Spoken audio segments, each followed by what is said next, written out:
There's two studies that show children who are circumcised early have double the rate of autism.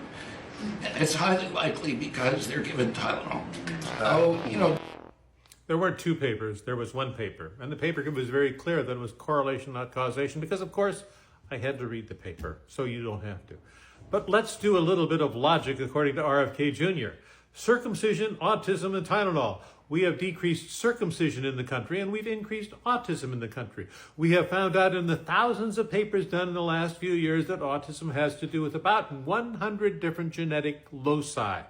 Maybe he thinks those loci are found in the foreskin of, and maybe because he thinks that's important, that's something that he's worried about. Let's make it very clear. Tylenol does not cause autism. Tylenol, according to the American College of Gynecology and Obstetrics, is the safest over-the-counter drug for women who have fevers, and fevers in the case of pregnancy are deadly. But let's think of the other logic. Tylenol, after this child is born, is causing autism?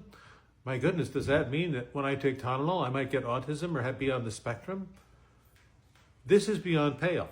And to think, the one Democrat in a room full of Republicans was making an outrageous statements, and for the first time, and God knows when, all these Republicans didn't call BS on a Democrat. Hard to imagine, isn't it? Let's just be clear.